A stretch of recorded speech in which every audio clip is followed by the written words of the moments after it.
ಗೆಳೆಯರೇ, ನಿಮಗೆಲ್ಲ ಹಾರ್ದಿಕ ಸ್ವಾಗತ ನಮ್ಮ ಚಾನೆಲ್ಗೆ.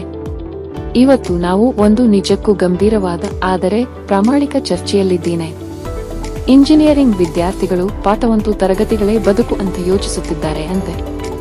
ಅದರೊಳಗೆ ಎಷ್ಟು ಸತ್ಯ, ಎಷ್ಟು ತಪ್ಪು? ಇದು ನಿಮ್ಮ ಭವಿಷ್ಯಕ್ಕೆ ಬಾಗಿಲು ತೆಗೆಯುವ ಚರ್ಚೆ. ಆದ್ದರಿಂದ ವೀಕ್ಷಿಸಿ ಕೊನೆವರೆಗೂ. ನಮ್ಮಲ್ಲಿ ಈಗ ಸಹಜವಾಗಿ ಕಾಣೋ ದೃಶ್ಯ ಎಂತಂದ್ರೆ, ವಿದ್ಯಾರ್ಥಿಗಳು ಪಾಸ್ ಆಗೋದೇ ಸಾಕು, ಡಿಗ್ರಿ ಸಿಗ್ಬೇಕು, ನಂತರ ನೋಡೋಣ ಅಂತ ನಂಬಿಕೆ ಇಟ್ಟುಕೊಂಡಿದ್ದಾರೆ.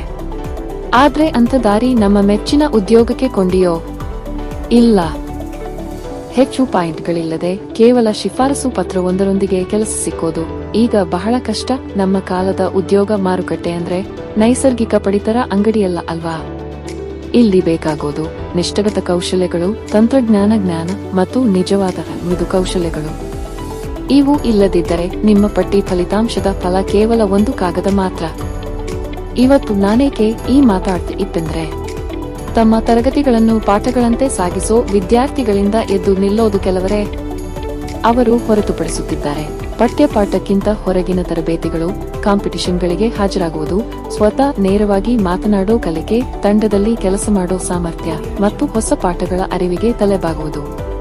ಇವತ್ತು ಎಂಜಿನಿಯರಿಂಗ್ ಓದುತ್ತಾ ಇರುವಾಗಲೇ ವೆಬ್ ಡಿಸೈನ್, ಡೇಟಾ ಎನಾಲಿಟಿಕ್ಸ್, ಸಂವಹನ ಶಕ್ತಿ, ಲೀಡರ್ಶಿಪ್ ತರಬೇತಿಗಳು, ಪಬ್ಲಿಕ್ ಸ್ಪೀಕಿಂಗ್ ಎಲ್ಲದರಲ್ಲೂ ಕೈ ಹಾಕೋದು ಅವಶ್ಯಕ.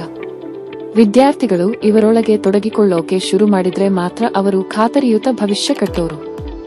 ಇದು ಪಾಠದ ಬಗ್ಗೆ ಅಷ್ಟೇ ಅಲ್ಲ, ಬದುಕಿನ ಬಗೆಗೂ.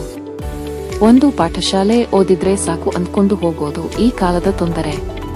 ಅದು ಜವಾಬ್ದಾರಿ ಪಾಲಿಸೋ, ನಿರ್ವಹಣಾ ಕೌಶಲ್ಯ ಅರಿಯೋ, ಕಾರ್ಯಕ್ಷಮತೆ ತೋರಿಸೋ ಈ ಎಲ್ಲಾ ಅಂಶಗಳತ್ತ ನಾವು ನೋಡಬೇಕು. ಇಂತಹ ಕಾರ್ಯಕ್ರಮಗಳು, ಶಿಬಿರಗಳು, ತರಬೇತಿಗಳು ಇವು ನಿಮಗೆ ಕಲಿಕೆಯ ತ್ರಿವಿಕ್ರಮ ರೂಪ.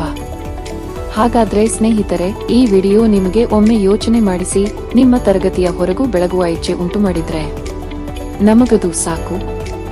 ಈ ವಿಚಾರವನ್ನು ನಿಮ್ಮ ಸ್ನೇಹಿತರ ಜೊತೆ ಹಂಚಿಕೊಳ್ಳಿ, ಕಮೆಂಟ್ ಮಾಡಿ ನಿಮ್ಮ ಅಭಿಪ್ರಾಯ ತಿಳಿಸಿ ಮತ್ತು ಚಾನೆಲ್ಗೆ ಸಬ್ಸ್ಕ್ರೈಬ್ ಮಾಡ್ತಿರೋದು ಮರೆತಬೇಡಿ. ನಮ್ಮಿಂದ ಇನ್ನಷ್ಟು ಹೃದಯ ಸ್ಪರ್ಶಿ ವಿಷಯಗಳಿಗೆ ತಕ್ಷಣ ವೀಕ್ಷಣೆಗಾಗಿ ಮತ್ತೆ ಭೇಟಿ ಮಾಡಿ. ಧನ್ಯವಾದಗಳು. ಜಯ ಭಾಯಿ.